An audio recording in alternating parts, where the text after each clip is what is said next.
I never thought life would end up like this. You spend decades building something, a family, a home, a future, and one day you realize it was all built on sand.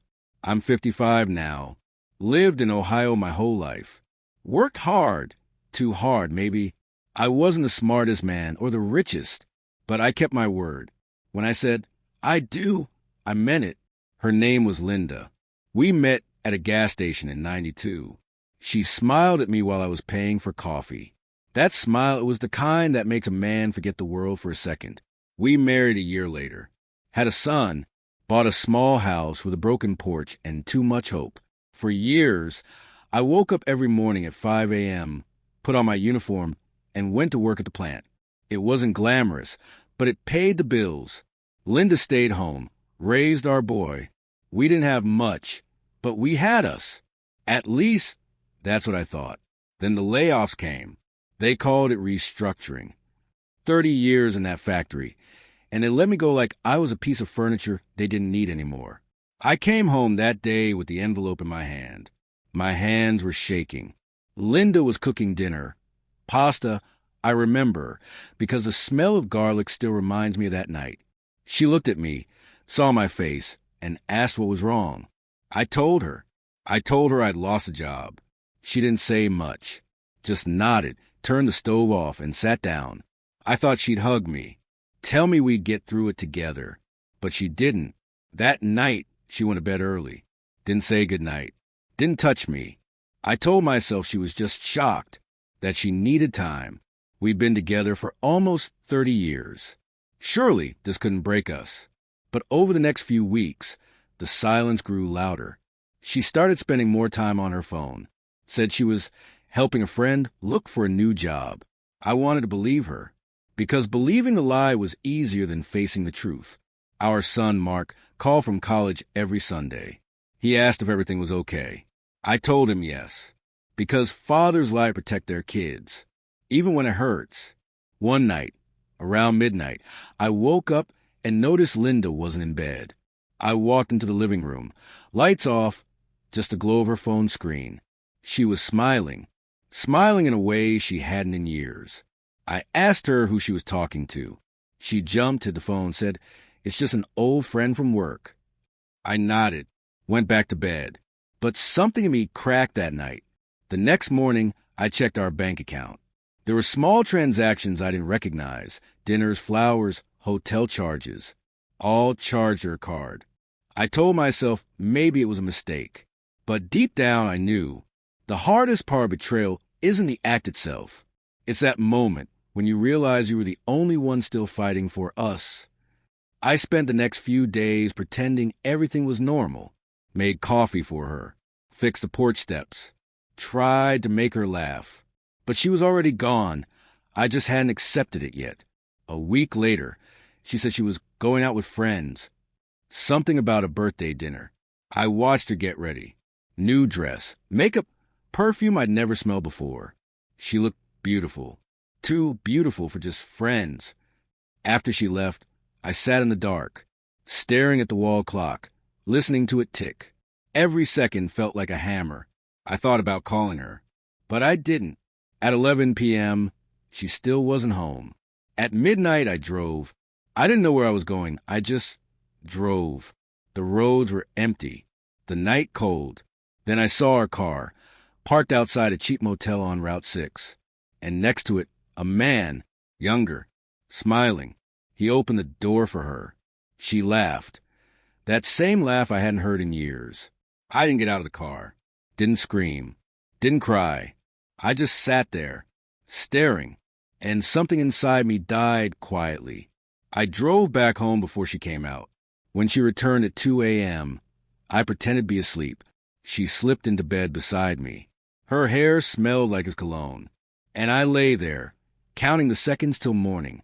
People say betrayal feels like fire. They're wrong. It feels like ice. Cold, slow, silent. And once it touches your soul, it never really melts. It's strange. How after you see something like that, you still wake up the next morning and pretend nothing happened. I made her coffee, just like always. Black, 2 sugars. I even smiled when I handed it to her. She looked at me, a quick, nervous glance, and said, "You're up early." I just nodded, didn't say a word. That day felt like moving through fog. Everything looked the same, but it wasn't. The house, the kitchen, even her voice, all that felt foreign, like I didn't belong there anymore. I fixed a few things around the house that didn't need fixing. It's what men like me do when we're falling apart. We keep our hands busy so our heart doesn't scream. By evening, she was on her phone again, smiling at nothing, and I just stared at her from across the room, memorizing the face of the woman I thought I knew. That night, I couldn't take it anymore. When she went to bed, I sat beside her. The room was dark, only the clock ticking on the wall. I said quietly, "Linda, I know." She froze, didn't turn to look at me, just whispered, "Know what?" I swallowed hard. "I saw you at the motel with him." Silence. Then she sighed, not from guilt, not even fear. It was annoyance. She sat up, turned on the lamp, and said, "You followed me?" Her voice was cold, detached, like I was the one who did something wrong. I said, "I just needed to know the truth." She stared at me for a long time, then said the words that would tear something inside me forever. "I'm sorry you found out like that. Not, I'm sorry I did it. Not, it was a mistake. Just sorry I found out." I remember laughing quietly, not because it was funny, but because I couldn't cry anymore. "How long?" I asked. She looked away. "A few months." "Why?" She shrugged. "I don't know. I felt lonely. You were always tired, always worried about money." Those words cut deeper than any knife. Because all those years I worked, all those sleepless nights, were for her, for us. I said, "Everything I did was to give you a good life." She looked down, didn't answer. Then I saw it, that tiny flicker in her eyes, relief, as if she'd been waiting for this conversation, for the truth to come out so she could finally stop pretending. I asked, "Do you love him?" She hesitated, then nodded, once, slowly. That was it. No tears, no shouting, just quiet acceptance. I remember getting up, walking to the window. The streetlights were reflecting off the rain outside. It felt like the whole world was crying for me because I couldn't. She said, "I never meant to hurt you." I turned and said, "You didn't hurt me, Linda. You killed something that'll never live again." She didn't answer, just sat there, holding her phone, her eyes fixed on the floor. We slept in silence that night, two strangers sharing a bed that once meant love. The next morning, I woke up early again, made coffee, sat at the table. She walked in wearing her robe, eyes swollen, pretending like nothing happened. I asked her, "Is he worth it?" She stopped, didn't look at me, whispered, "I think so." I nodded. That's when I knew it was over. Not the marriage. That had ended long before I saw them at the motel. But hope was gone. For the next few days, we lived like ghosts.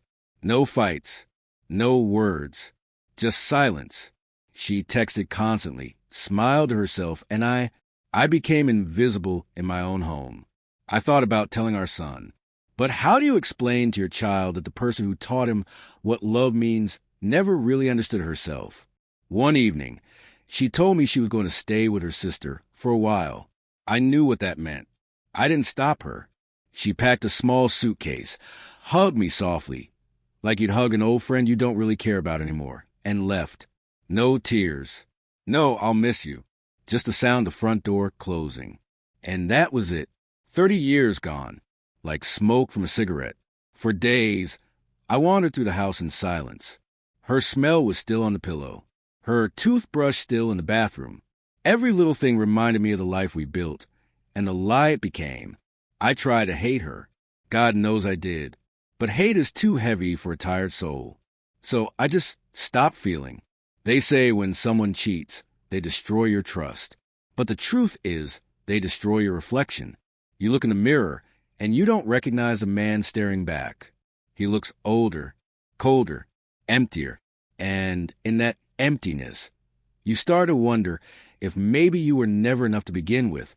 That night, I sat alone on the porch. The rain had stopped. The air smelled like wet earth and endings. I thought about calling her, begging her to come home. But then I realized the woman I loved no longer existed, and the one who took her place didn't deserve my voice.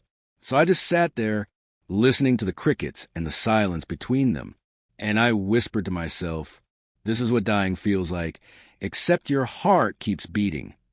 It's been 7 months since she left. Funny how time passes differently when you're alone. Days stretch like winters, and nights never end. The first few weeks, I tried to keep everything the same. Her mug still sat by the coffee maker, her slippers by the bed. I told myself she'd come back, that maybe she just needed space. But deep down, I knew she wasn't coming back. I started talking to myself, not out loud at first, just in my head. Then one morning, I heard my own voice echo through the kitchen. I said, "Good morning, Linda." And no one answered. That's when it hit me. She was really gone. People say time heals everything. They're wrong. Time doesn't heal. It just makes the pain quieter, like a song you've heard too many times. You stop listening, but it's still playing. Our son came home for Thanksgiving. He asked where his mom was. I told him she was staying with her sister for a while. He looked at me, really looked, and said, "Dad, I know." I didn't ask how. Didn't want to hear it. He hugged me, and for the first time in months, I cried. After he left, the house felt even emptier, like every laugh, every memory had packed up and moved away with him. I tried to keep busy, fixing things that didn't need fixing, painting walls that didn't need paint. But the quiet always came back. And in that quiet, I kept hearing her voice, her laughter, her footsteps in the hallway, ghosts of a life that no longer existed. Sometimes, I drive past that motel on Route 6. Don't ask me why. Maybe I want to remind myself that it really happened, that I didn't imagine it, that love can rot, just like everything else. One night, I parked there again. Same neon sign buzzing in the dark. Same cheap curtains. Different car in her old spot. And for a second, I thought maybe she's inside again, with someone new. And you know what? It didn't hurt anymore.